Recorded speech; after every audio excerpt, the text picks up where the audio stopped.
தேவனுக்கே துதி கனம் மகிமை உண்டாவதாக. அன்பனை யூடியூப் ஃபேஸ்புக் வாட்ஸ்அப் நண்பர்களே, உங்களை ஆண்டவராக இயேசு கிறிஸ்து நாமத்தினாலே தேவக்கரம் ஊழியங்கள் சார்பாக வாரம் ஒரு செய்தி நிகழ்ச்சிக்கு உங்களை வாழ்த்து வரவேற்கிறீங்களா? சந்தோஷமா இருக்கிறீங்களா? நீங்கள் எல்லாரும் சந்தோஷமா இருப்பீர்கள் என்று கருத்துக்களை விசுவாசிக்கிறேன். இந்த நாளிலும் செய்திக்கு நேராக நான் எடுத்துக்கொண்ட தலைப்பு பிள்ளைகளின் ஆசீர்வாதம் என்கிற தலைப்பிலே நான் தியானம் செய்ய போகிறோம். Blessing of children. அதற்கு ஆதாரமாக எடுத்துக்கொண்ட வசனம் ஏசாயா 8:18.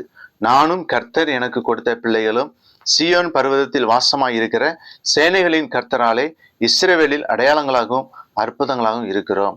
பிரியமானவர்களே, வேதத்திலே ஏசாயா 54:13 சொல்கிறது, என் பிள்ளைகள் எல்லாரும் கர்த்தரால் போதிக்கப்பட்டிருப்பார்கள், என் பிள்ளைகளுடைய சமாதானம் பெரிதா இருக்கும் என்று சொல்லி நாம் பார்க்கின்றோம். பிரியமானவர்களே, இன்றைக்கு பிள்ளைகள், அதாவது பிள்ளைகள் கர்த்தரால் போதிக்கப்பட்டிருக்க வேண்டும். இன்னைக்கு நம்முடைய பிள்ளைகளை எப்படி நாம நடத்துகிறோம், அதுதான் இன்னைக்கு கேள்விக்குறியாக காணப்படுகிறது. அநேக பிள்ளைகள் இன்னைக்கு பார்த்தீங்கன்னா, ஒரு சிறு குழந்தைய ஒரு பலசர கடையில பார்த்தேன். ஒரு 6 வயசு இருக்கும் அந்த குழந்தைக்கு, ஒரு பெண் குழந்தை, அதுவும் பெண் குழந்தை. அந்த குழந்தை அந்த கடையில கேட்கறது சிகரெட் பாக்கெட் கேட்கறது. சிகரெட் பாக்கெட் ஏன் கேட்கறதுன்னா, அவங்க அப்பா அந்த சின்ன பெண் குழந்தைகிட்ட ரூபாயை கொடுத்து சிகரெட் பாக்கெட் வாங்கிட்டு வான்னு சொல்லி கொடுத்துட்டு இருக்காரு. எவ்வளவு ஒரு பயங்கரமான ஒரு காரியம். பெண் குழந்தை அதுவும். அப்போ பாருங்க, அதாவது பெற்றோர் இன்னைக்கு முன்மாதிரியாக இருக்கவில்லை. பிள்ளைகளுக்கு பெற்றோர் முன்மாதிரியாக இருக்க வேண்டும். பெற்றோரே பிள்ளைகளை கெடுக்கிற ஒரு காலத்திலே வாழ்ந்து கொண்டு இருக்கிறோம். பிள்ளைகள்கிட்ட செல்போனை கொடுத்துட்டு அவங்க பாட்டுல சமையல் பண்றாங்க, என்னெல்லாம காரியம். அந்த பிள்ளை என்ன பாக்குறது, என்ன செல்போன்ல என்ன பாக்குறது, அசிங்கமானதை பாக்குறது, அதெல்லாம் பாக்குறதே கிடையாது. பிரியமானவர்களே, பிள்ளைகளை பிள்ளையாண்டவனை நடக்க வேண்டிய வழியிலே நடத்து என்று சொல்லி நாம் பார்க்கின்றோம் வேதத்திலே. பிரியமானவர்களே, நம்முடைய பிள்ளைகள், அதாவது சில பிள்ளைகள் பார்த்தீங்கன்னா பெற்றோரை அடிக்கிறது. நான் சமீபத்தில் போன ஞாயிற்றுக்கிழமை ஒரு கிராம ஊழியத்துக்கு சென்று இருந்தேன். அப்போ ஒரு அம்மா தாயார் ஓடி சொன்னாங்க, ஐயா, என் மகன் குடிச்சிட்டு வந்து என்னை அடிக்கிறாயா, பாருங்கய்யா, காயத்தை பாருங்கய்யா அப்படின்னு கையை காட்டினாங்க. அந்த கையில தழும்பு இருந்தது. பிரியமானவர்கள், எத்தனை பிள்ளைகள் இன்னைக்கு பெற்றோரை அடிக்கிறாங்க. பிள்ளைகளே, உங்கள் பெற்றோருக்கும் கர்த்தருக்கும் கீழ்ப்படியுங்கள் என்று சொல்லி நான் பார்க்கிறோம் வேதத்திலே. இன்னைக்கு எத்தனை பிள்ளைகள் பெற்றோரை அடிக்கிறாங்க, பெற்றோரை வீட்டை விட்டு துரத்துறாங்க, ஆர்ஃபனேஜ்ல சேர்க்கிறாங்க. அப்படிப்பட்ட காரியங்கள்லாம் நடக்கிறது. பிரியமானவர்களே, தேவன் பிள்ளைகளை கொடுத்திருக்கிறார். நாம் நம்முடைய பிள்ளைகளை நம்முடைய கைகளிலே கொடுத்திருக்கிறார். தேவனுக்கு பிரியமான பிள்ளைகளை தேவனுக்கு பிரியமான வழியிலே நாம் நடக்க வேண்டும். பிள்ளைகள், சங்கீதம் 127:4, பிள்ளைகள், என் பிள்ளைகள் கர்த்தரால் வரும் சுதந்திரம், கற்பத்தின் கனி அவரால் கிடைக்கும் பலன். அப்போ எத்தனையோ தம்பதியர் குழந்தை இல்லாம இருக்கிறாங்க. வருஷ கணக்குல 10 வருஷம், 15 வருஷம், 20 வருஷம் கூட குழந்தை இல்லாம இருக்காங்க. ஆனா நமக்கு ஆண்டவர் குழந்தைகளை கொடுத்திருக்கிறார். என் பிள்ளைகள் என் பந்தியை சுற்றிலும் ஒளிவு மர கன்றுகளை போல் இருப்பார்கள். சங்கீதம் 128:3. என் சந்ததி மேலும் உன் கர்த்தருடைய ஆவியும் உன் சந்தானத்து மேல் ஆசீர்வாதங்களும் ஊற்றப்படும் என்று சொல்லி நாம் ஏசாயா 44:3 பார்க்கிறோம். பிரியமானவர்களே, நம்முடைய பிள்ளைகளை, அதாவது உன் சந்ததி மேல் ஆவியும் உன் சந்தானத்தின் மேல் ஆசீர்வாதத்தை ஊற்றுவேன் என்று சொல்லுகிறார்.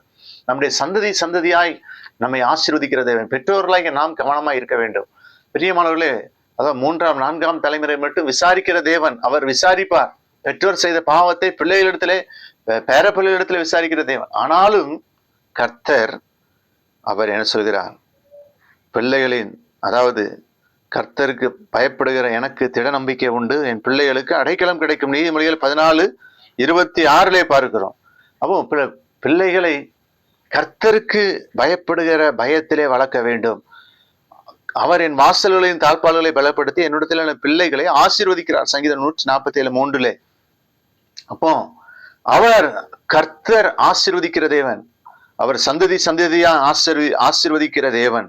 பிரியமானவர்களே, சங்கீதம் 108:17, கர்த்தருடைய கிருபையோ அவருக்கு பயந்தவர்கள் மேலும் அவருடைய நீதி என் பிள்ளைகள் மேலும் என்றைக்கும் இருக்கும். பிரியமானவர்களே, அப்போ பெற்றோர்கள் நாம் பிள்ளைகளை நடக்க வேண்டிய விதத்திலே நடக்க வேண்டும். குடும்பங்கள், அநேக குடும்பங்கள் சீரழிந்து காணப்படுகிறது. பிரியமானவர்கள், வெளிநாட்டு கலாச்சாரத்தை, வெளிநாட்டுல பாத்தீங்கன்னா பிள்ளைகளை அடிக்க முடியாது. பெற்றோர் அடிச்சா உடனே போலீஸ்ல கம்ப்ளைண்ட் பண்ணிடுவாங்க. உடனே போலீஸ்காரங்க பெற்றோரை அரெஸ்ட் பண்ணிடுவாங்க. அப்படிப்பட்ட ஒரு காலங்கள்லாம் நடந்து கொண்டிருக்கு. பள்ளிக்கூடத்துல படிக்கிற மாணவனை பெரம்பெடுத்து அடிக்க முடியவில்லை, சத்தம் போட முடியவில்லை. பிரியமானவர்களே, காலம் கடைசி காலமாகி இருக்கிறது. பிரியமானவர்களே, தேவன் சிறு பிள்ளைகளை நேசிக்கிறவர்.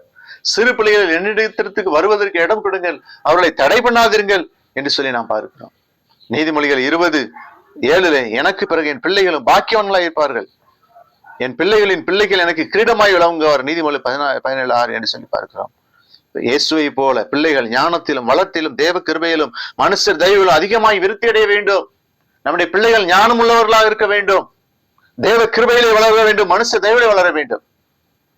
சாமுவேலை போல ஆலயத்திலே பிள்ளைகளை நாம் ஆலயத்தை நேசிக்க பழக்குவிக்க வேண்டும். பிரியமானவர்களே, சிறு பிள்ளைகளா இருக்கும்போது பிள்ளைகளுக்கு வேத வசனத்தை, பிள்ளைகளுக்கு ஜெபிக்க கற்றுக் கொடுக்க வேண்டும், பிள்ளைகளுக்கு வேத வசனங்களை கற்றுக் கொடுக்க வேண்டும். சிறு பிராயத்திலே தேவனுக்கு பிரியமாய் வாழ்வது எப்படி என்று சொல்லி நாம் கற்றுக் கொடுக்கும் பொழுது கர்த்தர் நம்முடைய பிள்ளைகளை ஆசீர்வதிப்பார். ஜெபிப்போமா? அன்பின் ஆண்டவரே, வசனத்தை கேட்ட பிள்ளைகளை ஆசீர்வதியும். இயேசு நாமத்தில் ஜெபிக்கிறேன். தேங்க்யூ.